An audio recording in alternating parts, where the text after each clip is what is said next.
Matthieu chapitre 8 à partir du verset 5. Matthieu 8, 5. Matthieu 8, 5.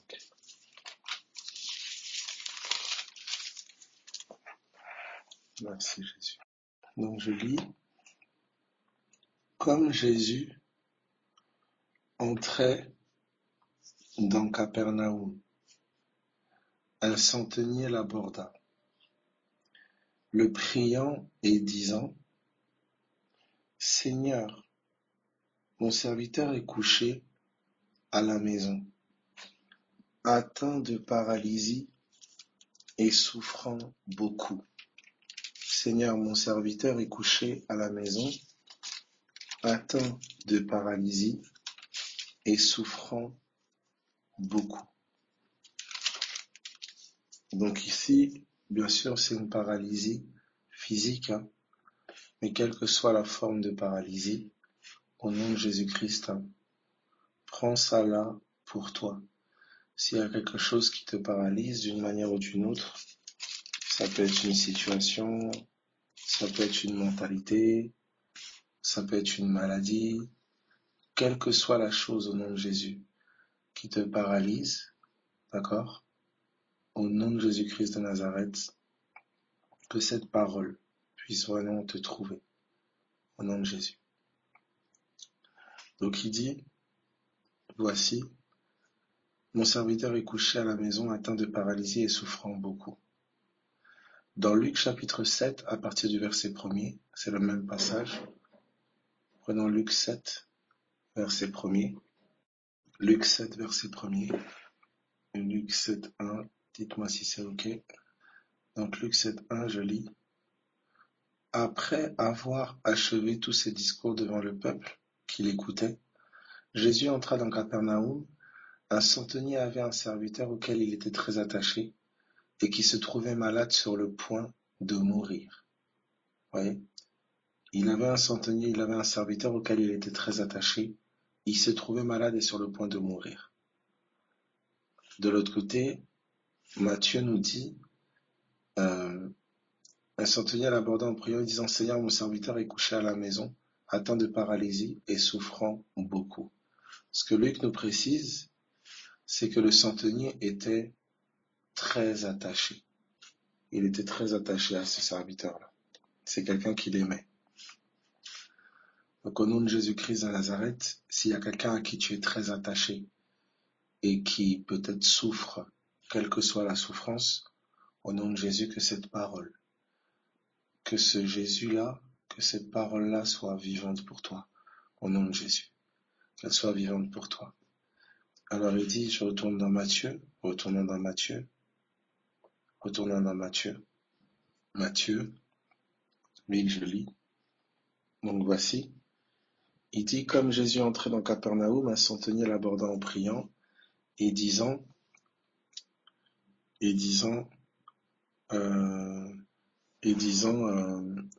tac, tac, tac, voilà, Jésus lui dit, j'irai et je te guérirai. Donc regardez, il dit, Seigneur, mon serviteur est couché à la maison, atteint de paralysie et souffrant beaucoup. Jésus lui dit, j'irai et je le guérirai. D'accord, j'irai et je le guérirai. Au verset 8, le centenier répondit, Seigneur, je ne suis pas digne que tu entres sous mon toit, mais dis seulement un mot, et mon serviteur sera guéri. Dis seulement un mot, et mon serviteur sera guéri. Car moi qui suis soumis à des supérieurs, j'ai des soldats sous mes ordres, et je dis à l'un va et il va, à l'autre viens et il vient, et à mon serviteur fais cela et il le fait. Après l'avoir entendu, Jésus fut dans l'étonnement, et il dit à ceux qui le suivaient, je vous le dis en vérité, même en Israël, je n'ai pas trouvé une aussi grande foi. Or je vous déclare que plusieurs viendront de l'Orient et de l'Occident et seront à table avec Abraham, etc. Donc ici, qu'est-ce qu'on est en train de nous dire? On nous dit que cet homme-là s'est pas trouvé digne que Jésus aille chez lui. Je sais pas la vie qu'il menait, je sais pas comment il était, mais il se disait pas digne, qu'il ne méritait pas. C'est un homme qui est très attaché à son serviteur, son serviteur, il est souffrant, il sait que Jésus peut faire quelque chose, il se sent pas digne que Jésus vienne jusque chez lui. Mais il dit à Jésus, dis seulement une parole. Dis seulement une parole et mon serviteur sera guéri. Il avait juste besoin, il avait compris quelque chose. Comme si Jésus n'avait pas besoin de se déplacer physiquement. Qu'une parole était suffisante. Que l'imposition des mains de Jésus, c'était l'imposition de sa parole. Qu'il avait juste à libérer une parole. Et au verset 13, regardez, il dit, puis Jésus dit au centenier, va qu'il te soit fait selon ta foi. Va qu'il te soit fait selon ta foi. Et à l'heure même, le serviteur fut guéri. Et à l'heure même, le serviteur fut guéri. Donc, puis Jésus dit au centenier, va qu'il te soit fait selon ta foi. C'est-à-dire, Jésus a réagi par rapport à la foi du centenier. Le centenier croyait, le centenier se disait qu'une parole de Jésus était suffisante. Le centenier se disait qu'une parole de Jésus était suffisante. Le centenier se disait que Jésus n'avait pas besoin de venir jusque chez lui. Peut-être que quelqu'un d'autre se serait dit, il faut absolument que la personne elle soit là physiquement, il faut que quelqu'un soit présent avec nous, sinon on s'en sortira pas, il faut que quelqu'un puisse venir chez nous, etc. Mais ici, le centenier se dit, non, Jésus, moi je suis pas digne. T'as pas besoin de venir physiquement, te déplacer physiquement jusque chez moi, non. Dis seulement une parole. Le centenier avait compris quelque chose, il avait saisi quelque chose. La valeur des paroles de Jésus. La valeur des paroles de Jésus. Tu sais, tu as peut-être personne physiquement qui peut prier pour toi. Tu as peut-être personne physiquement qui peut aller jusque chez toi. Tu vois, tu as peut-être personne physiquement qui peut prier pour quelqu'un que tu aimes. Tu es en train de lutter avec quelque chose. Tu as peut-être personne qui peut arriver jusque chez toi, prier pour toi, t'imposer les mains, ou je ne sais. Mais écoute ce que je suis en train de dire là, s'il te plaît. On te dit que la parole de Jésus, elle peut arriver jusque chez toi. Regardez, il n'y avait pas de téléphone à l'époque. Mais Jésus dit, va, qu'il te soit fait selon ta foi. Le centenier chez lui, le serviteur du centenier, il était là-bas chez lui. Il n'a pas entendu Jésus. Je ne pense pas qu'il a entendu Jésus ou quoi que ce soit. Le son de la voix de Jésus, physiquement, n'est pas allé jusqu'à la maison, puisque le centenier n'était pas, le serviteur du centenier n'était pas là. Jésus n'est pas allé jusqu'à la maison. Mais la parole que Jésus a dite dans l'esprit, ça a résonné jusque chez le centenier. Trouver le serviteur. Qu'est-ce que je veux dire par là? Écoute, une parole de Jésus suffit à ton affranchissement. Tu as besoin qu'il parle. Et au contact, qu'est-ce que le centenier a fait? Il est parti à Jésus. Dis seulement une parole. Dis seulement une parole. Aspire à ce que la parole s'adresse à toi. Aspire à saisir ce que Dieu te dit. Parce que c'est vraiment dans ce qu'il te dit qu'est possible pour toi guérison, délivrance et je ne sais. Tu vois, le centenier il se disait, tu vois, il se disait, t'as pas besoin de venir chez moi, je suis pas digne. Mais dis seulement une parole. C'est-à-dire que c'est le centenier qui a fixé la manière dont son serviteur pouvait être guéri. Il dit, moi j'ai juste besoin que tu parles. Je sais que si tu parles, c'est suffisant. Pourquoi? Parce que moi j'ai des gens sous mes ordres, j'ai des soldats, je leur dis ça, je leur dis ceci, ils obéissent. Je dis va là, il va, je dis viens là, il vient. Donc dis seulement une parole. Mais regardez une autre personne qui, elle s'est dit autre chose. Allons dans Marc, je pense 5, Marc 5 à partir du verset 25. Marc 5, 25. Marc 5, 25. Est-ce que c'est bon? Marc 5, 25. Donc je lis. Or il y avait une femme atteinte d'une perte de sang depuis 12 ans. Elle avait beaucoup souffert entre les mains de plusieurs médecins. Elle avait beaucoup souffert entre les mains de plusieurs médecins. Ça faisait 12 ans qu'elle luttait avec ça. Elle avait dépensé tout ce qu'elle possédait. Qui dit médecin, dit argent. Elle avait dépensé tout ce qu'elle possédait. Et elle n'avait éprouvé aucun soulagement.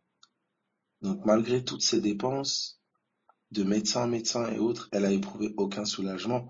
Et ça va même plus loin. Ça dit, mais elle était allée plutôt en empirant.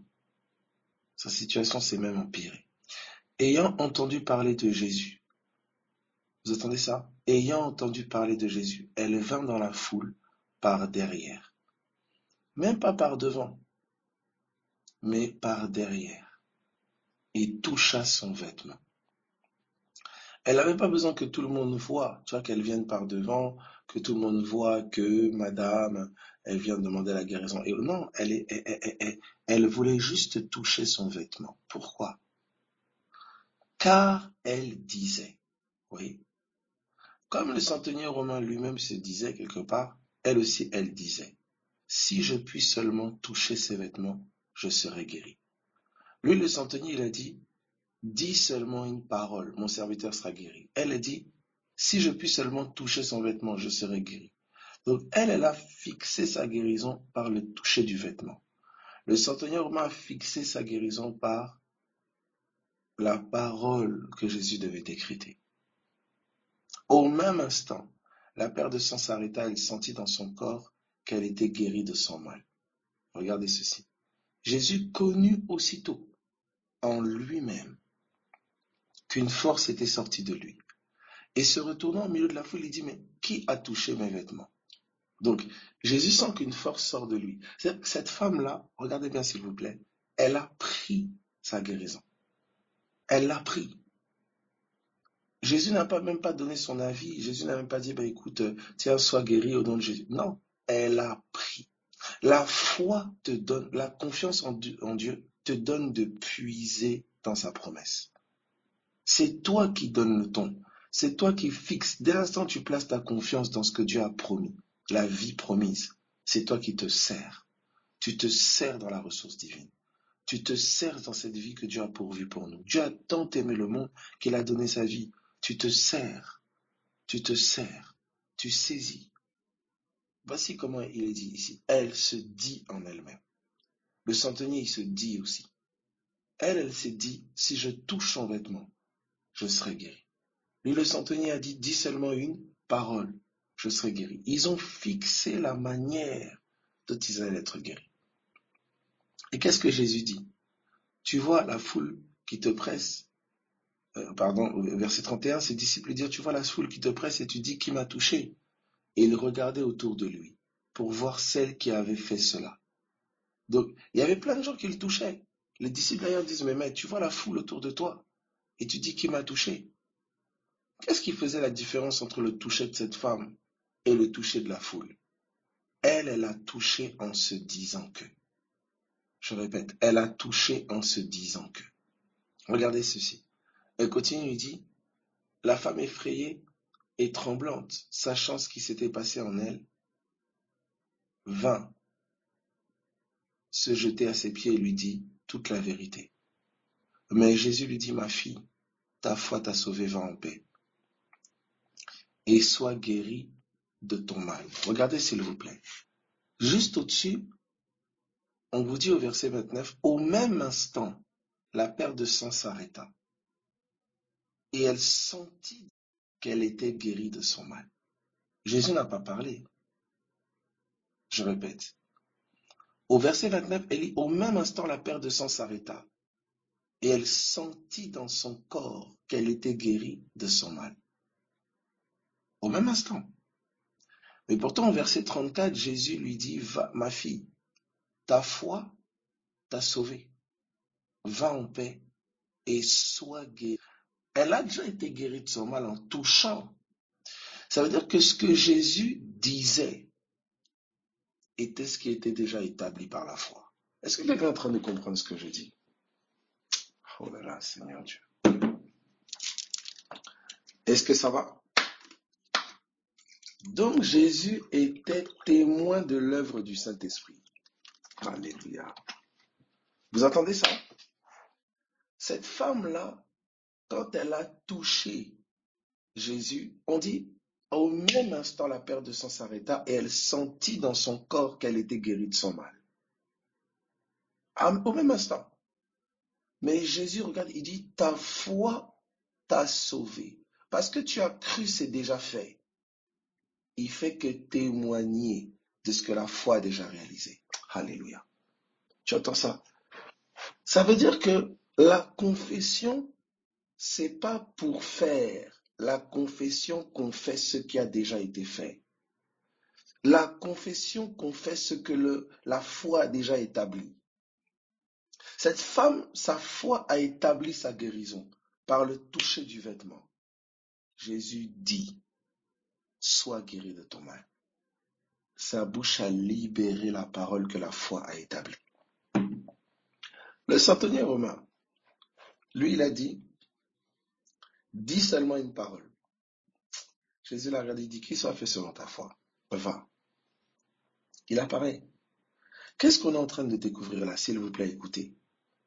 On est en train de voir là que Jésus s'adapte à ta foi. Oh Seigneur Dieu. Alléluia. Tu entends ça? Je suis en train de dire, Jésus, la vie qui animait notre maître suit la foi. Elle réagit. Abel, qu'est-ce que tu veux dire par la foi? Ce que tu te dis en toi. Écoute bien, je te donne une définition nouvelle là. Ce que tu te dis en toi-même. Ah non, il faut que je croie fort. Non, écoute bien s'il te plaît. J'ai dit ce que tu te dis en toi-même. La femme s'est dit, quand si je touche le pan de la robe là, c'est fini. Le centenier dit, non, non, pas besoin de venir chez moi, je suis pas digne, je mérite pas. Dis seulement une parole. Ce que tu te dis en toi-même, c'est ta foi. Ce que tu te dis en toi-même, c'est ta foi. Donc, les paroles qui... Oh, allons dans Matthieu chapitre 9. Matthieu chapitre 9. Matthieu 9. Ce que tu te dis en toi-même. C'est bon pour tout le monde? Oh, soyez fortifiés. Soyez encouragés, fortifiés. Voilà. Matthieu chapitre 9. Pourquoi nous sommes en train de lire ça? Parce que nous allons après libérer les paroles au nom de Jésus. Donc je commence déjà, nous sommes en train de regarder notre maître. Regardez ce qu'il dit au verset 3, à partir du verset 1er, pardon. Jésus étant monté dans une barque, Matthieu 9, 1, Jésus étant monté dans une barque, traversa la mer et alla dans sa ville. Et voici, on lui amena un paralytique couché sur un lit. Jésus, voyant leur foi, dit au paralytique. Vous entendez? Jésus, voyant leur foi, dit au paralytique, prends courage mon enfant, tes péchés te sont pardonnés. Je répète, Jésus, voyant leur foi, dit au paralytique. Je ne sais pas si vous avez remarqué, la foi du centenier a poussé Jésus à... La foi de la femme à la perte de sang a poussé Jésus à parler.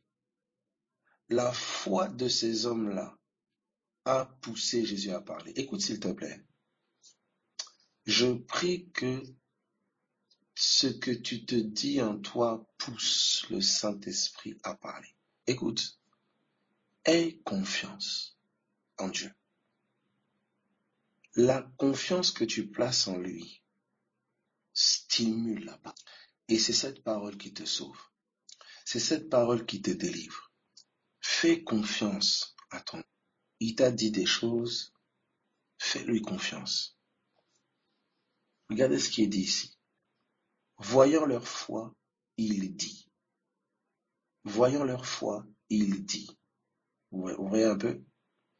La femme à la perte de sang, quand elle a touché le vêtement, quelque chose a parlé, puisqu'elle a été guérie. Les mots du langage Jésus, les mots verbaux, n'étaient que la confirmation de ce que la parole avait déjà dit à la femme. Elle était déjà guérie de son mal. Donc quand ce qu'elle s'est dit dans son cœur, ça a provoqué le dire de Dieu, indépendamment même de la volonté de Jésus, Jésus ne savait même pas. Mais une puissance est sortie de lui et une parole a touché cette femme. C'est pour ça que je dis au nom de Jésus qu'une parole sorte des Écritures quand tu les lis. Parce que tu as confiance dans le fait qu'en ouvrant ta Bible, Dieu va parler. Alléluia. Tu as confiance dans le fait qu'en lisant, le Saint-Esprit va parler. Je crois qu'en lisant ces passages que Dieu t'a donnés, je crois qu'en te remémorant ce songe que Dieu t'a donné, il y a un logos qui peut sortir. Il y a une parole qui peut sortir et t'affranchir. Une révélation qui peut sortir et briser tes chaînes. Cette femme-là n'a pas eu besoin que Jésus se retourne et lui impose les mains. Non, elle a touché son vêtement. J'aimerais te dire que la pensée de Dieu, c'est son vêtement. On vous a dit revêtez Christ. Revêtez Christ. Christ est un vêtement. Tu peux toucher le vêtement encore aujourd'hui. Tu peux toucher le vêtement encore aujourd'hui. Quand ta pensée touche la sienne. Quand ta pensée touche la sienne. Quand le Seigneur te communique sa pensée. Quand le Seigneur te communique sa parole. Il te communique son vêtement. Il te communique son vêtement. Tu peux toucher encore le vêtement aujourd'hui et faire taire ce sang qui est en train de sortir encore, ces pertes de sang, cette âme, cette chair qui s'exprime encore. Tu peux toucher le vêtement et faire taire la voix de la chair. Au nom de Jésus-Christ de Nazareth. Alléluia. Quel que soit le type de voix que la chair prend, elle c'était perte de sang, un autre c'est telle maladie, un autre c'est tel démon. Tu peux toucher le vêtement. Tu peux toucher le vêtement. Tu peux toucher le vêtement. Et regarde ce qui est dit ici. Prends courage, mon enfant, tes péchés te sont pardonnés. Prends ça pour toi. Écoute, prends courage, tes péchés te sont pardonnés. Je ne sais pas quelle culpabilité tu portes, quelle que soit la culpabilité que tu portes. Ah, c'est toujours moi ceci ou c'est toujours moi cela, quelle que soit la forme. J'aurais dû faire peut-être plus, j'aurais dû faire cela, des regrets peut-être et autres. Tes péchés te sont pardonnés. C'est fini. La condamnation, elle est levée. Tes péchés te sont pardonnés. Alors regardez maintenant ce qui se passe. Là où la foi a poussé une parole à sortir et pardonner les péchés. Je répète, la foi a poussé une parole à sortir de Jésus et pardonner les péchés. Regardez une autre voix qui s'élève. Verset 3. Sur quoi quelques scribes dirent au-dedans d'eux, cet homme blasphème. Vous entendez ça? Quelques scribes se dirent au-dedans d'eux. Donc Jésus a dit, tes péchés sont pardonnés, mais la religion dit, blasphème. Vous voyez les deux voix? La voix de la religion qui s'oppose à la voix qui est suscitée par la foi. Écoutez, il y a une voix qui est suscitée par la foi. La voix qui a pardonné les fautes, la voix qui a pardonné les péchés, est une voix qui est née et qui a été provoquée par la foi. Mais regardez la voix de la religion.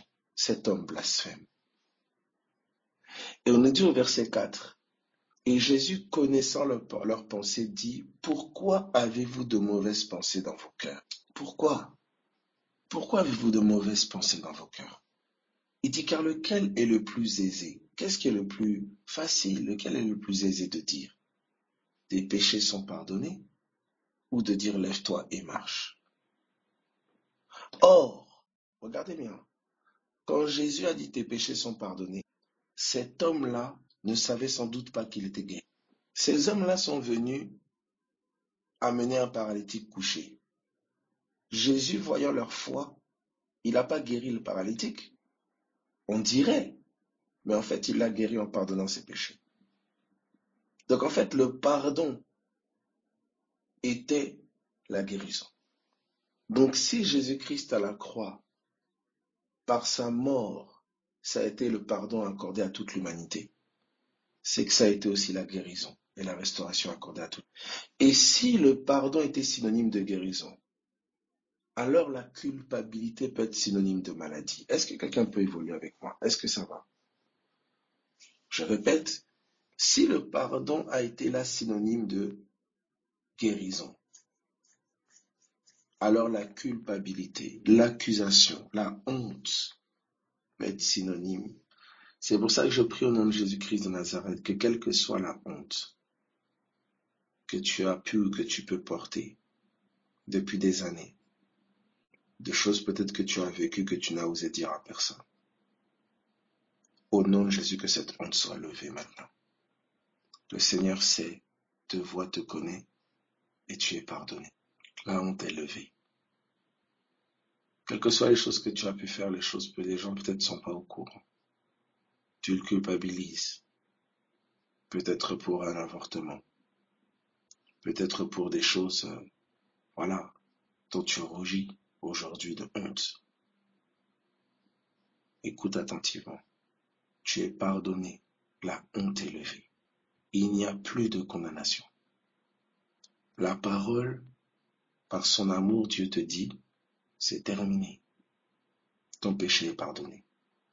En saisissant le pardon, cet amour de Dieu pour toi, tu saisis aussi ta guérison. Tu verras certains symptômes disparaître parce que ton cœur est affranchi des accusations. Ton cœur est affranchi de la condamnation.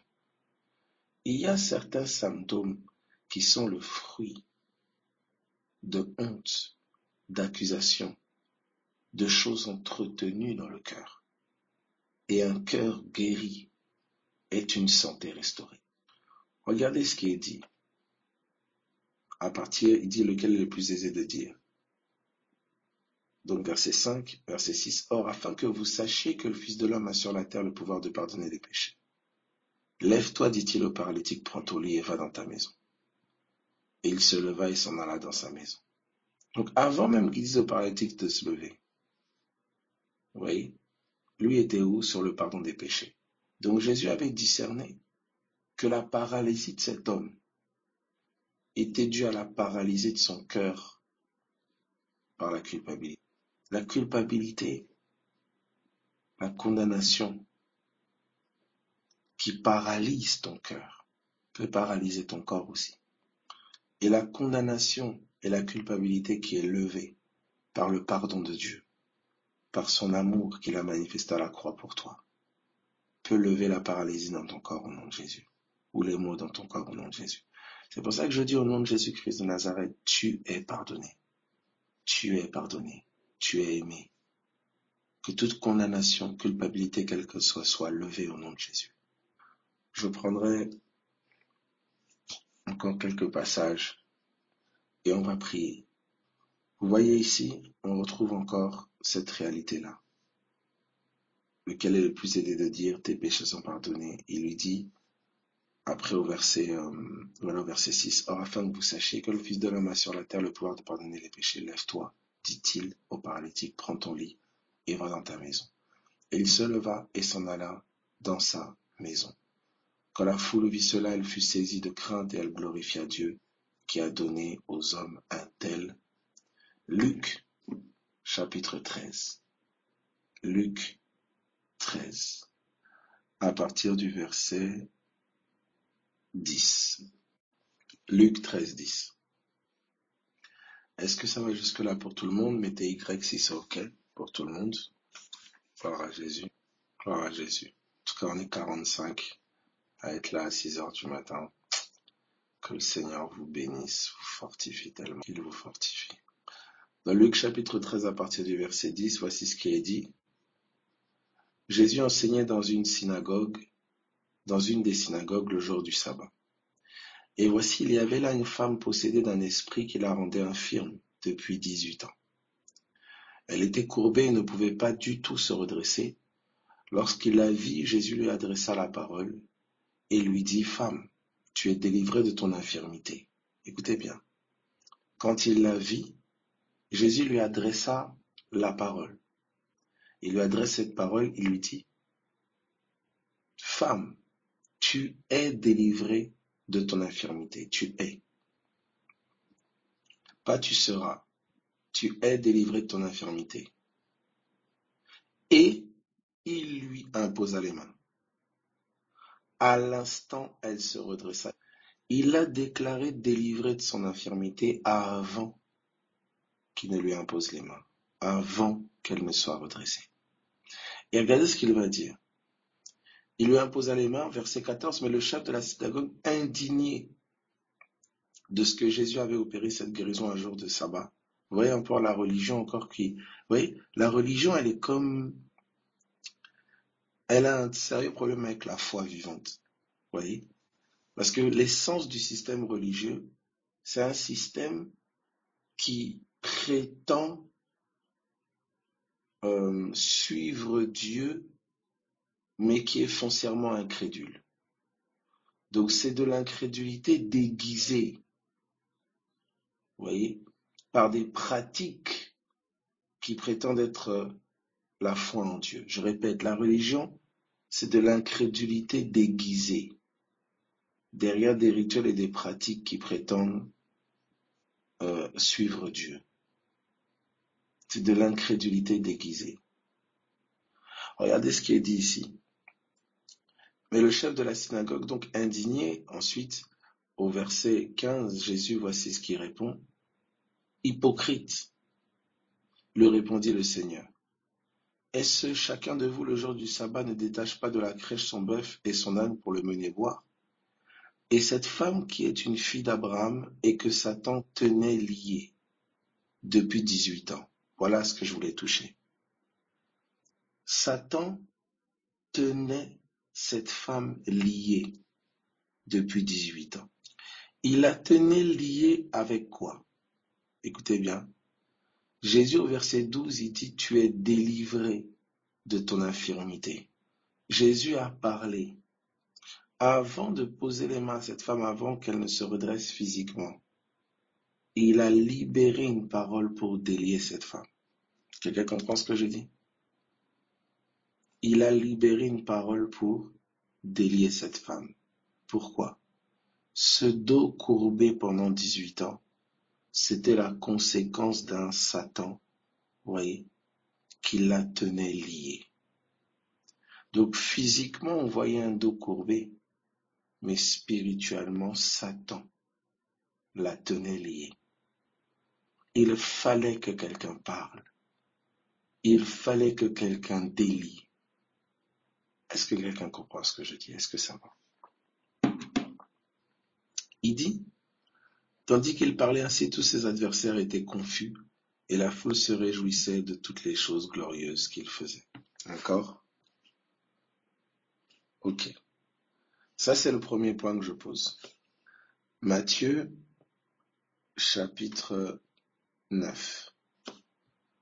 Matthieu, chapitre 9, à partir du verset 35. Donc, vous avez vu que la foi suscitait la parole. C'est comme si la foi excitait la parole. La foi pousse la parole à opérer. C'est comme si la foi met une demande sur la parole. La foi met une exigence sur la parole. La confiance en Dieu met une exigence sur la parole. Regardez maintenant Matthieu 9 à partir du verset 35. Jésus parcourait toutes les villes et les villages, enseignant dans les synagogues, prêchant la bonne nouvelle du royaume et guérissant toute maladie et toute infirmité. Donc voici ce qu'il faisait. On dit, il allait de ville en ville, il dit, enseignant dans les synagogues, prêchant la bonne nouvelle du royaume. Il enseignait, il prêchait la bonne nouvelle du royaume et il guérissait toute maladie et toute infirmité. Donc il enseignait dans les synagogues, il prêchait la bonne nouvelle du royaume et il guérissait toute maladie et toute infirmité. Verset 36, voyant la foule, il fut ému de compassion pour elle, parce qu'elle était languissante et abattue, comme des brebis qui n'ont point de berger.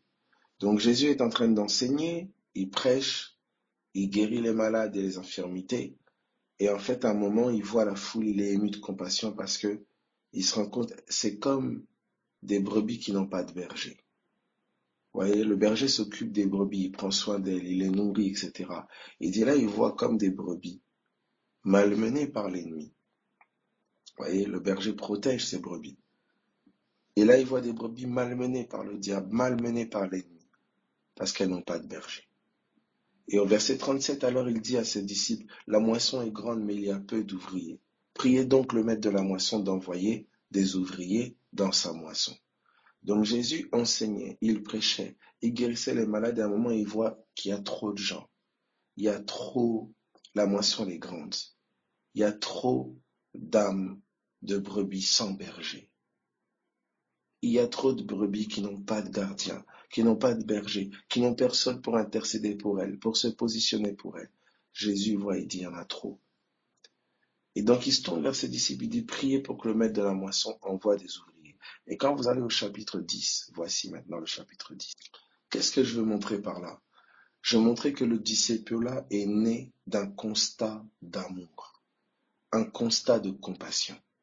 Le disciple-là est né d'un constat d'amour. Si Jésus a fait des disciples, c'est parce que Jésus a constaté. Il a constaté un manque. Il a constaté des âmes affligées, des âmes qui n'avaient pas de berger, des brebis qui étaient égarées, perdues, oppressées par l'ennemi et qui n'avaient personne. C'est de ce constat d'amour-là que le soupir en lui de plus d'ouvriers est révélé. Est-ce que quelqu'un comprend ce que je dis? Est-ce que ça va? Donc je dois comprendre que le disciple-là n'est pas le fruit de quelqu'un qui est fort ou quelqu'un... Non, c'est juste le témoignage de la compassion de Dieu pour la moisson. C'est le témoignage de la compassion de Dieu pour les affligés, pour les brebis sans berger. L'émergence des ouvriers, le désir de Dieu pour des ouvriers, c'est pas l'excellence de ceux-ci, c'est pas la perfection de ceux-ci. Les ouvriers sont faillibles et autres. Mais le désir des ouvriers, le désir de Dieu pour plus d'ouvriers, c'est le témoignage de sa compassion. Il dit, si quelqu'un peut m'aider, il y en a trop. La moisson, elle est grande, mais il y a peu d'ouvriers. Il faut des ouvriers. Des hommes et des femmes qui s'oublient pour penser à la moisson. Il faut des ouvriers. Et regardez ce qu'il dit ici à partir du verset 1er du coup. Suite à ce constat-là dans Matthieu 9, il arrive dans Matthieu 10, 1, puis ayant appelé ses 12 disciples, il leur donna le pouvoir, c'est cela. Puis ayant appelé ses 12 disciples, il leur donna l'autorité. Attendez, il leur donna l'autorité. Il leur donna le pouvoir. On est dans Luc, on est dans Matthieu 10. Donc ça fait pas non plus 15 ans, Jésus est resté que 3 ans et demi avec les disciples. Donc il est en train de regarder, lui-même il enseigne, lui-même il prêche, lui-même il guérit les malades, les infirmités, lui-même. Mais il est seul, il dit non, il y en a trop. La moisson elle est grande, il y a peu d'ouvriers. Donc qu'est-ce qu'il fait dans Matthieu 10? Ayant appelé ses 12 disciples, il leur donna l'autorité de chasser les esprits impurs et de guérir toute maladie et toute infirmité. Il leur donne le droit, il leur donne l'autorité sur les esprits impurs, sur les maladies et les infirmités. Regardez le verset 2. Voici le nom des 12, il cite les 12, et arrivé à partir du verset 5, tels sont les 12 que Jésus envoya après leur avoir donné les instructions suivantes. Voici les instructions qu'il leur donne en les envoyant. N'allez pas vers les païens et n'entrez pas dans les villes des Samaritains, allez plutôt vers les brebis perdues de la maison d'Israël. D'accord? Il n'y avait pas eu la croix. D'accord? Donc on était encore sous la mentalité de l'ancienne alliance. D'accord? Juifs, grecs, tout ça en gros. Donc, il devait aller que vers les brebis perdues de la maison d'Israël. C'est après la mort de Jésus à la croix que le mur de séparation entre les Juifs et les Grecs est tombé et que ça a permis que ça puisse maintenant s'étendre au-delà des brebis perdues de la maison d'Israël, mais vers aussi les païens et les Samaritains. D'ailleurs, une des figures d'un disciple tourné vers les païens, ça a été, comme vous savez, l'apôtre Paul. d'accord, qu'on a même appelé l'apôtre des païens. Alors ici, la mission commence là, simplement. Il équipe, il donne l'autorité, le droit, le pouvoir sur les esprits impurs et les maladies à ses disciples. Et parce que la moisson elle était grande, mais qu'il y avait peu d'ouvriers, voyez. Et donc il continue, on est au verset 7, et voici ce qu'il dit maintenant, regardez. Il dit, allez, prêcher et dites. Donc il leur dit d'aller prêcher. Le royaume des cieux est proche, ou d'autres versions diront, le royaume des cieux s'est approché de vous. Et j'aimerais, je vais préciser quelque chose, on est en train d'aller quelque part. Il dit, dites le royaume des cieux s'est approché de vous. Donc est proche, ça veut dire il est près de vous. Guérissez les malades. Guérissez les malades. Écoutez bien, Jésus, il dit à des hommes, Jésus dit à ses disciples, essaie un peu de t'arrêter et réfléchis. Tu dis, mais comment je vais faire moi pour guérir un malade? C'est pas moi qui guéris, c'est Dieu. Toi, tu me demandes à moi.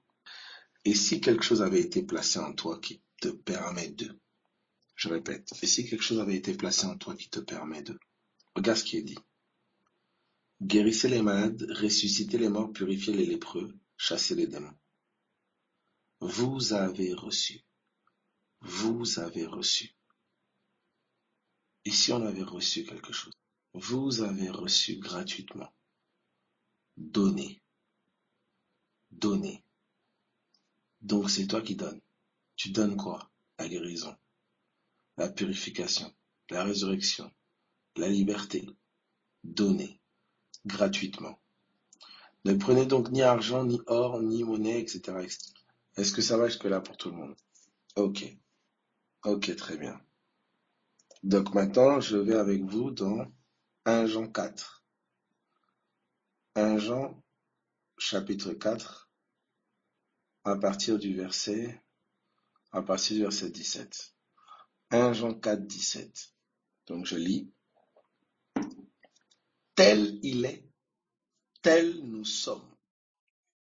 Aussi, tel il est, tel nous sommes. Aussi dans ce monde. Tel il est, tel nous sommes. Aussi dans ce monde. Retiens cette chose-là. Alors je vais avec toi dans Jean, chapitre 9, à partir du verset 4. On te dit maintenant tel il est, tel nous sommes. Donc je vais leur soulever quelques points. On peut évoluer? Est-ce que ça va pour tout le monde? Ok. Je lis Jean 9 à partir du verset 3. Jésus répondit, ce n'est pas que lui ou ses parents aient péché, mais c'est afin que les œuvres de Dieu soient manifestées en lui. Il faut que je fasse tandis qu'il est jour les œuvres de celui qui m'a envoyé. La nuit vient où personne ne peut travailler. La nuit vient où personne ne peut travailler. Pendant que je suis dans le monde, je suis la lumière du monde. Pendant que je suis dans le monde, je suis la lumière du monde. Pendant que je suis dans le monde, je suis la lumière du monde. Matthieu 5, à partir du verset 14. Matthieu 5, 14. Ok. Voici Jésus qui dit à ses disciples, vous êtes la lumière du monde. Vous êtes la lumière du monde. Attendez. Vous êtes la lumière du monde. Posez-vous un peu la question, arrêtez-vous un peu, commencez un peu à réfléchir. Essayez un peu de réfléchir. Tel il est, tel nous sommes dans ce monde. Pendant que je suis dans le monde, il dit je suis la lumière du monde. Mais il dit la nuit vient. Et la nuit est venue, effectivement, quand il est mort à la croix, le ciel s'est obscurci, les ténèbres, le soleil s'est obscurci, les ténèbres sont arrivées. Et quand il est ressuscité, un matin s'est levé. Et nous sommes ressuscités ensemble d'après Éphésiens. Ça veut dire qu'une nouvelle lumière s'est levée. Il dit vous. Essaye un peu de t'asseoir, de réfléchir un peu. On est en train de te dire là que tu es une lumière. Écoute, on t'a pas dit de faire un effort d'être une lumière ou machin, non. On t'a dit tu es une lumière, telle que tu es là. Oui, mais moi j'ai encore ça, des défauts, c'est pas ça le problème. Là, je te parle du témoignage de Dieu, pas le témoignage des hommes. Si nous recevons le témoignage des hommes, donc inclus ton témoignage de toi-même, le témoignage de Dieu est plus grand. Donc, quel que soit le témoignage que toi-même tu rends de toi-même, je suis en train de te dire que le témoignage de Dieu, voici. Vous êtes la lumière du monde. Tu es une lumière. Est-ce qu'on peut évoluer? Ok. Maintenant, je te donne encore un autre exemple. Parce qu'il est une lumière, tu es une lumière. Je te donne encore un autre exemple. Prenons Jean 6, Jean chapitre 6, que tu comprennes un peu le délire du truc. Jean chapitre 6, tu comprennes un peu la mentalité de la chose. Jean chapitre 6 à partir du verset, où es-tu? Tac, tac, tac. Voilà. Jean 6, 32. Jean 6, 32. Merci Jésus. Je lis. Jésus leur dit en vérité, je vous le dis, Moïse ne vous a pas donné le pain du ciel, mais mon Père vous donne le vrai pain du ciel. Car le pain de Dieu, c'est celui qui descend du ciel et qui donne la vie au monde. Ils lui dirent, Seigneur, donne-nous toujours ce pain. Jésus leur dit, je suis le pain de vie. D'accord? Je suis le pain de vie. Donc Jésus est du pain. 1 Corinthiens chapitre 5. 1 Corinthiens chapitre 5 à partir du verset 7. 1 Corinthiens 5, 7. 1 Corinthiens 5, 7. Est-ce que c'est bon? 1 Corinthiens 5, 7. Ok. Faites donc disparaître le vieux levain, afin que vous soyez une pâte nouvelle, puisque vous êtes sans levain. Puisque vous êtes sans levain, car Christ notre Pâque a été immolé. Célébrons donc la fête non avec du vieux levain, non avec un levain de malice et de méchanceté, mais avec les pains sans levain de la pureté et la vérité. Donc on est en train de te dire que tu es du pain. Tu es une pâte nouvelle. Tu es du pain. Prenons 1 Pierre. Je suis en train de te faire entrer dans le tel il est, tel nous sommes. Tu es du pain. Tu es une lumière. Écoute, parce que c'est une chose, déjà d'accepter que tu es du pain, tu es une lumière, mais c'est une autre chose aussi d'accepter de briller et d'accepter de te faire manger. J'arrive. 1 Pierre, chapitre 2, à partir du verset 4. 1 Pierre 2, 4. Je lis.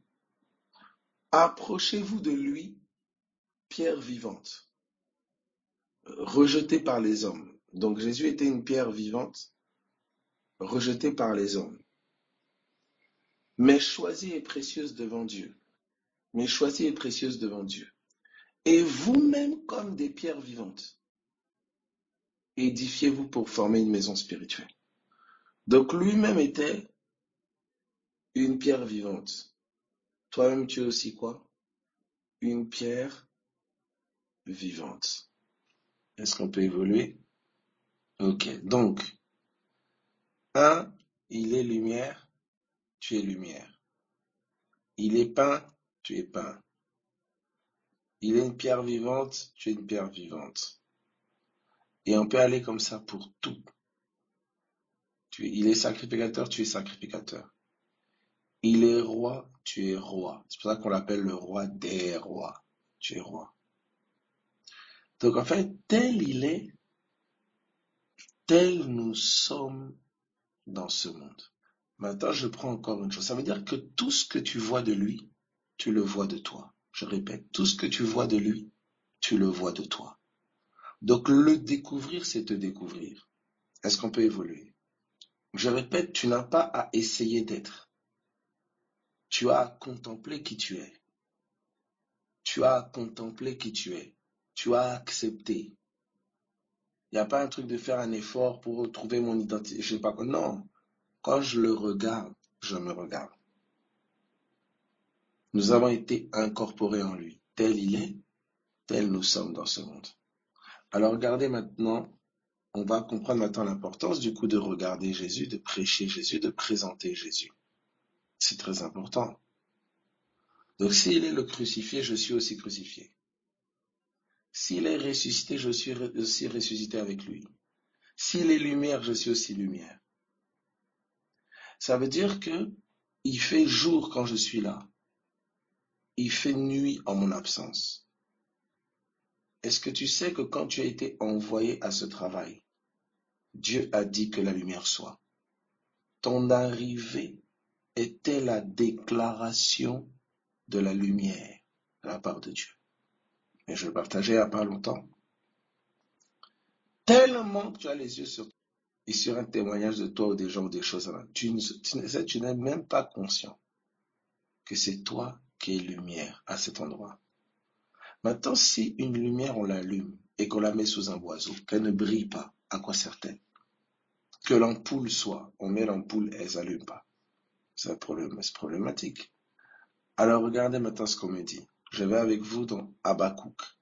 Je vais avec vous dans Habakkuk. Habakkuk, chapitre 3. À partir du verset Habakkuk 3, à partir du verset 3. Ça va jusque-là? Tel il est, tel nous sommes. C'est une base qu'on a posée. Donc on a pris l'exemple, il est lumière, je suis lumière. Il est pain, je suis pain. Il est pierre vivante, je suis pierre vivante. Maintenant, regardez ce qu'on me dit. Dieu vient de Téman. Le Saint vient de la montagne de Paran. Sa majesté couvre les cieux et sa gloire remplit la terre. Dieu vient de Téman, le Saint. Donc c'est Christ. On prend le mis à part, le loin. C'est comme l'éclat de la lumière. Il est comme l'éclat de la lumière. C'est comme l'éclat de la lumière. On dit, des rayons partent de sa main. Là réside sa force. Donc écoute attentivement.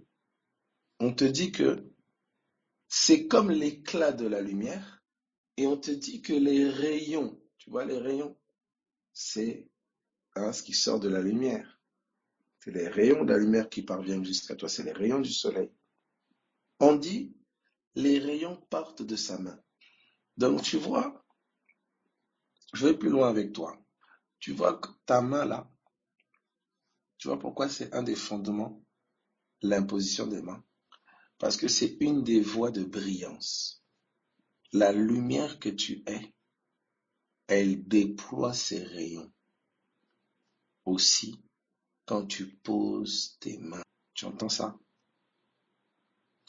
Tel il est, tel tu es. Il te dit maintenant, regarde, je vais plus loin avec toi. Ésaïe 53, verset 1er.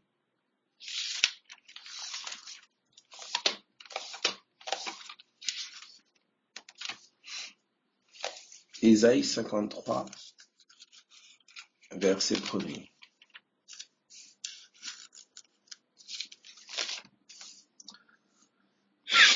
Je lis. Qui a cru à ce qui nous était annoncé? Qui a reconnu le bras de l'Éternel? Il s'est levé devant lui comme une faible plante, comme un rejeton qui sort d'une terre desséchée. On dit qui a reconnu quoi? Le bras de l'Éternel. Donc on te dit, il était le bras de l'Éternel, il s'est levé comme une faible plante. C'est-à-dire que toi aussi tu es quoi? Tu es bras. Est-ce que tu sais que tu as un bras? Est-ce que tu sais que ton arrivée dans certains endroits, c'est le bras tendu de Dieu? Est-ce que tu sais que tu as un bras? Est-ce que tu sais que ton refus parfois de donner, c'est le bras qui refuse de bouger? Ta désobéissance peut rendre Dieu paralytique aux yeux des hommes. Je répète, ta désobéissance peut rendre Dieu paralytique aux yeux des hommes. Tu es son bras. Oh, merci Jésus. Tu entends ça? Ça veut dire que quand quelqu'un a prié quelque part et tend ta main, c'est toi la main. Mais comme tu n'es pas conscient d'être une main, comment tu peux toucher? Quand quelqu'un a prié quelque part, éclaire-moi Seigneur, j'en peux plus, que ta lumière soit. Tel il est, tel nous sommes dans ce monde.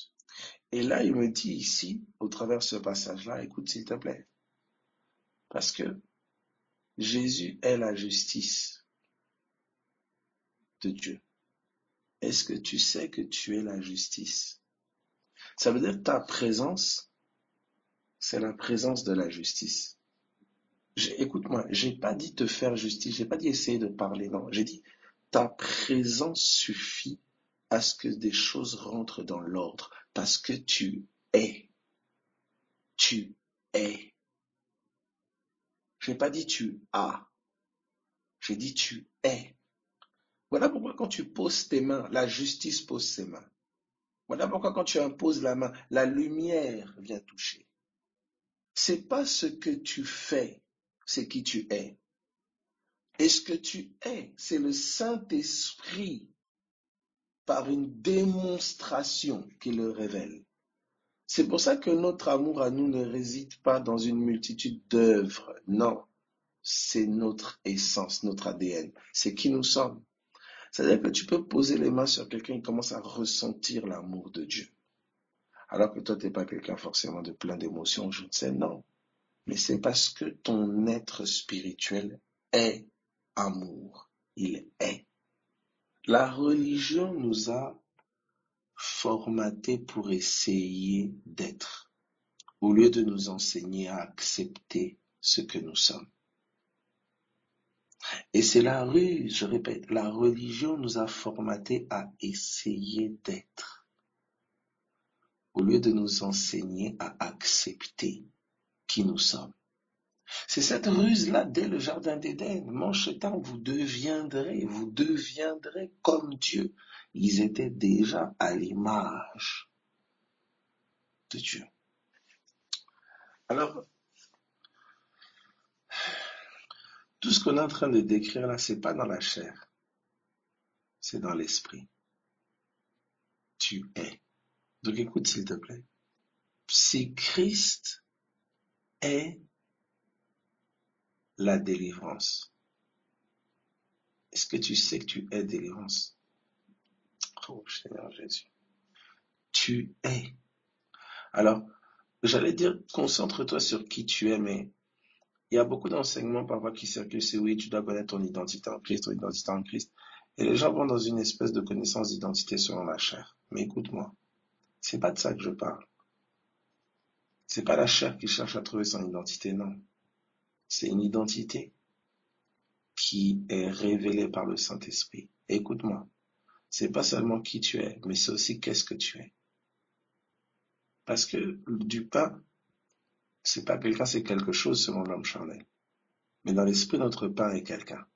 Est-ce que tu sais que ta main posée sur quelqu'un peut le nourrir? Oh, Jésus de Nazareth. Je répète.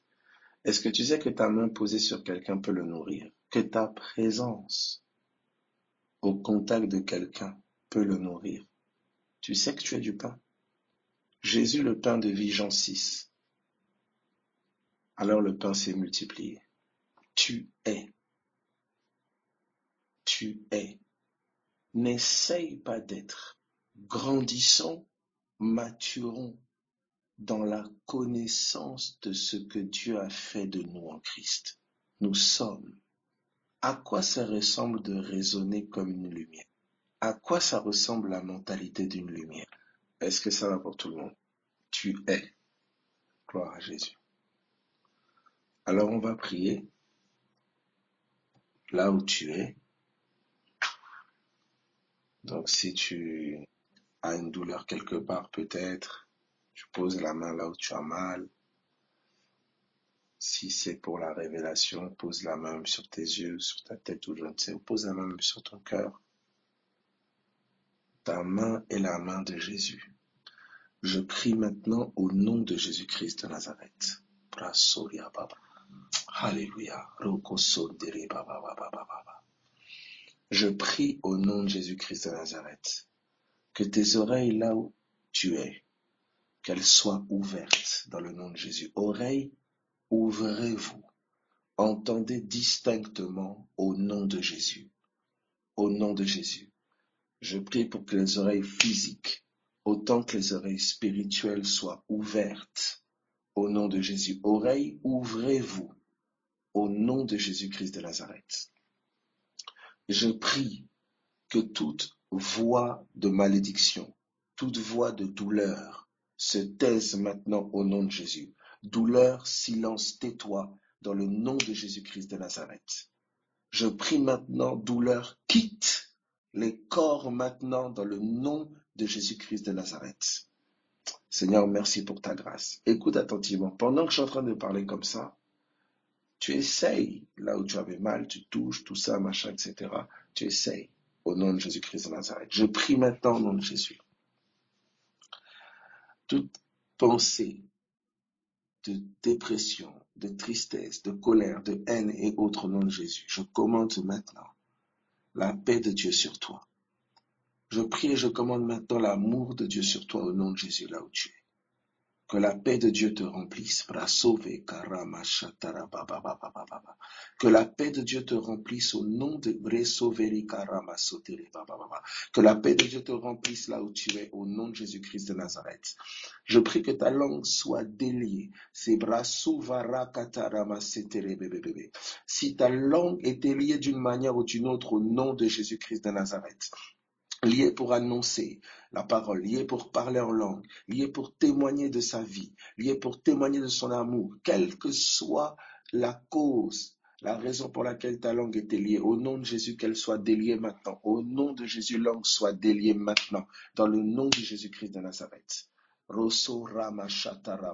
S'il y a quelque chose qui était éteint en toi, si d'une manière ou d'une autre, il y avait un feu, une passion qui s'est éteinte, dans le nom de Jésus-Christ de Nazareth, je commande maintenant, passion soit ranimée maintenant dans le nom de Jésus-Christ de Nazareth. Que le feu en toi soit ranimé maintenant au nom de Jésus.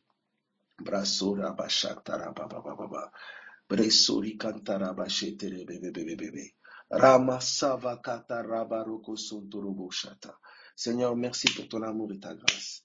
Je prie au nom de Jésus que la main de Dieu demeure sur toi, que la parole de bénédiction, au nom de Jésus, tu es béni, tu es béni, tu es affranchi, que la parole de vie et de vérité demeure sur toi, se pose sur toi, comme la main même de Dieu, dans le nom de Jésus-Christ de Nazareth. Que toute captivité, quelle qu'elle soit brisée dans le nom de Jésus.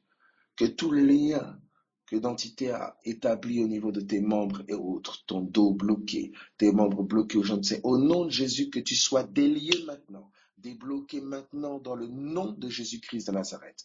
Pendant que je suis en train de parler comme ça sur ces paroles, ose peut-être bouger, ose peut-être faire des mouvements. Si tu ne le vois pas tout de suite, c'est en train de travailler. C'est à l'œuvre au nom de Jésus-Christ de Nazareth. Si ce n'est pas l'œuvre comme tu le vois sous tes yeux aujourd'hui, tu vas le voir demain. Si tu ne vois pas demain, tu verras dans une semaine. Si ce n'est pas dans une semaine, tu verras dans un mois. Si ce n'est pas dans un mois, tu verras dans 6 mois. Écoute, s'il te plaît. Accepte dès maintenant, comme la femme à la perte de sang, comme le centenier. Dis-toi maintenant au-dedans de toi que la parole est agissante en moi. La parole est agissante en moi. La vie de Dieu est agissante en moi. Je suis lumière. C'est pas que j'ai la guérison. Dieu a fait de moi la guérison. Il a fait de moi la délivrance. Il a fait de moi la justice. C'est ton ADN. Tu es. Au nom de Jésus-Christ de Nazareth. Accepte seulement cette parole. Accepte seulement cette parole au nom de Jésus. Accepte cette parole pour toi et tes proches. Accepte qu'à ton contact, les proches sont au contact du salut. Accepte qu'à ton contact, tes proches sont au contact de la délivrance. Oh, je prie que ta manière de s'asseoir, ta manière de t'asseoir change maintenant. Parce que quand tu t'assis à côté de ton voisin, la délivrance s'assied à côté de lui. Quand tu t'assois à côté de ton collègue, la lumière est en train de s'asseoir à côté de lui. Là où il faisait nuit, là où les ténèbres dominaient dans une famille, dans une entreprise, dans une école ou je ne sais, ta présence est que la lumière soit de Dieu. J'ai dit ta présence est que la lumière soit de Dieu. Au nom de Jésus-Christ de Nazareth. C'est pas dans ce que tu dis, c'est pas dans ce que tu fais que ça réside, mais c'est qui tu es. c'est qui tu es. Ce que tu dis permet seulement de libérer qui tu es. Ce que tu poses comme main permet de libérer qui tu es. Ce que tu fais permet de libérer qui tu es. Parce que tu es. Tu es. Quand tu t'assois, la lumière s'assoit. Quand tu t'assois, la justice s'assoit. Quand tu t'assois, la délivrance s'assoit. Quand tu t'assois, la main de Dieu s'assoit. C'est ce que tu es. Ce que tu es. Tu dois accepter que la lumière est venue au milieu des ténèbres et les ténèbres ne l'ont pas reçue. Donc si tu es lumière, il y a des choses, si tu dois intégrer, tu vas être persécuté. Il y a des mains parfois qui sont posées là et qui ne veulent pas qu'une autre main se pose là. Tu es une main. Tu es la main de Dieu. Tu es le bras de Dieu. S'il y a d'autres bras qui tiennent quelqu'un captif, s'il y a d'autres mains qui tiennent quelqu'un captif, alors ta présence, c'est l'engagement d'un combat contre une autre main. Tu es la main qui engage le combat contre une autre main. Voilà pourquoi dans certains endroits, tu ne peux pas être accepté aisément, à l'aise comme ça. Non, parce que tu es le signe que la main de Dieu s'est posée sur cette personne-là. Tu es le signe que la lumière de Dieu a approché cette personne-là. Tu es le signe de Dieu. Tu es une étoile qui brille au milieu des ténèbres. Tu es. Pourquoi tout ça? Jésus de Nazareth. Tu ne dois pas à tes heures de prière, à tes heures de jeûne, à tes heures de rituel, à tes heures... Non. Tout ce que tu es, tu l'es par la grâce de Christ. Il est. Il a été fait pour toi. Tu es par lui. Et tu acceptes ce témoignage. Tu acceptes ce cadeau. Oui, Seigneur, je suis. Parce que tu as payé le prix. Donc, c'est pas quelque chose à te glorifier, toi, non. Tu portes ce trésor dans un vase de terre. Tu portes cette grande force dans ta fragilité. Tu portes cette toute puissance dans ta faiblesse. Parce que c'est pas ta capacité charnelle. C'est la capacité divine en toi. Voilà pourquoi, quel que soit ton état charnel, ça ne détermine pas ce que la parole a fait de toi. Accepte qui tu es. Ce trésor a été déposé dans le vase de terre que tu es, afin que la puissance de ce trésor ne soit pas attribuée à toi, mais à Dieu. Tu entends ça? Même lorsque tu te vois un peu down, même quand tu te vois un peu affaibli, ose parler, agir comme la lumière que tu es. Parce que tu es lumière par le trésor qui est en toi. Et si on te regarde, on se dit comment cette femme faible, comment cet homme faible, comment cet incapable, comment cet homme qui ne sait même pas bien parler, cette femme qui ne sait même pas bien ceci ou je ne sais, comment a-t-elle pu produire ça? Comment a-t-il pu produire ça? Alors on saura que tu es un produit de la grâce. Que tu es un produit de la grâce. Je veux rien savoir d'autre parmi vous que Christ et Christ crucifié. Qu'est-ce que ça signifie? Moi-même, je suis venu auprès de vous dans un état de faiblesse. La chair est faible, mais dans l'esprit, par Jésus-Christ, je puis tout.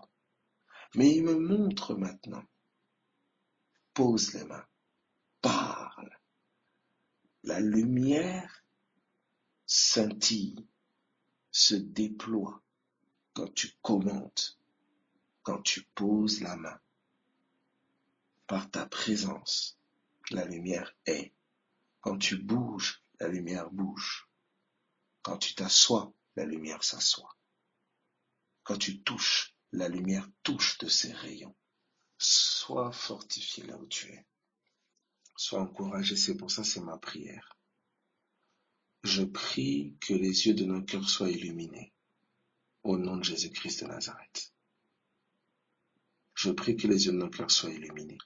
Si au nom de Jésus, tu as des problèmes aux jambes, une douleur particulière aux genoux et autres, au nom de Jésus, je commande maintenant que ton genou soit guéri. Genou fonctionne parfaitement maintenant au nom de Jésus-Christ de Nazareth. Genou guéri maintenant au nom de Jésus-Christ de Nazareth. Si tu avais ça, teste ton genou. Voilà que semble là, teste ton genou. Mets ta main sur ton genou. Accepte cette parole. Teste ton genou au nom de Jésus. Douleur au genou, quitte maintenant. Si tu avais peut-être des choses au niveau du dos, peut-être, au nom de Jésus-Christ de Nazareth. Que ton dos soit dégagé. Dos fonctionne parfaitement maintenant. Au nom de Jésus-Christ de Nazareth. Au nom de Jésus-Christ de Nazareth. Et cette habitude-là, ne laisse pas les symptômes dicter. Tant que tu as la possibilité, même un peu, de te positionner, positionne-toi dans ton cœur. Dis-toi au-dedans de toi. Parle au-dedans de toi.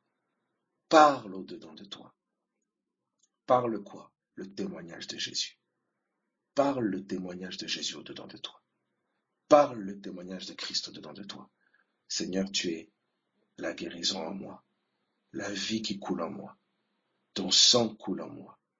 Quelle que soit la captivité ou quelles que soient les ténèbres que te font vivre ton sang, hein, s'il y a des choses démoniaques qui agissent au niveau de ton sang, du coup qui t'oppressent et qui te réclament, au nom de Jésus, le sang de Jésus par sa parole coule en toi. L'eau a été changée en vin. Comme les promesses de Dieu, le témoignage de Jésus est changé en sang en toi. Ton sang nouveau, c'est la parole de Dieu en toi. Remplissez d'eau ces vases et on a changé l'eau.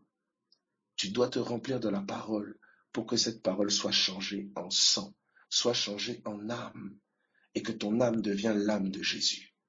Parce que c'est une âme qui sera née de la parole, qui sera née de l'eau.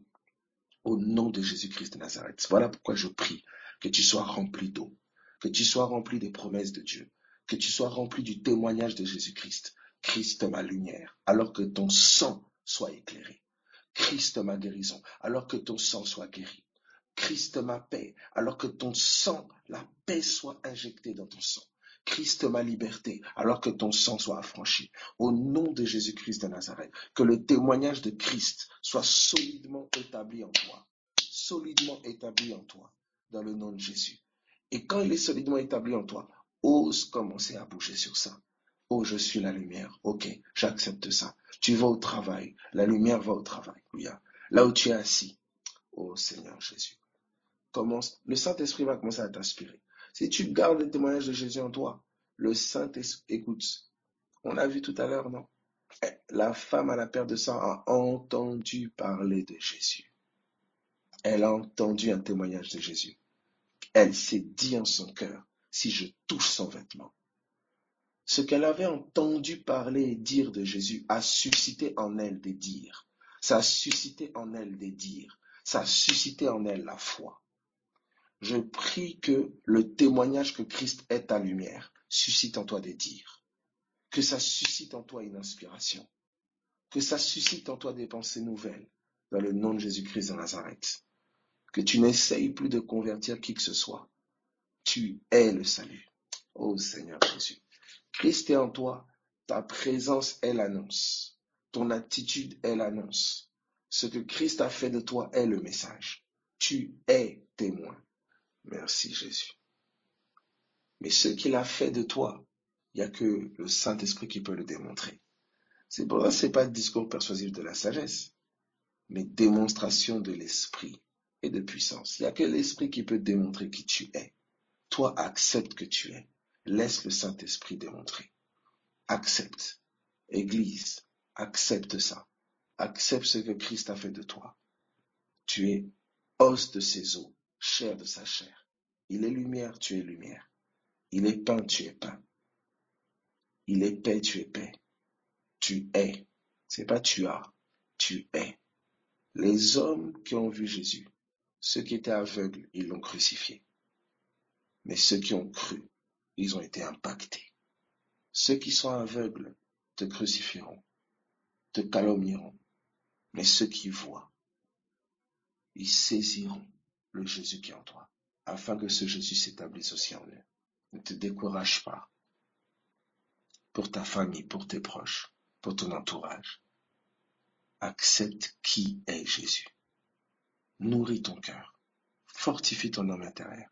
Que tu sois encouragé au nom de Jésus. Soyez bénis.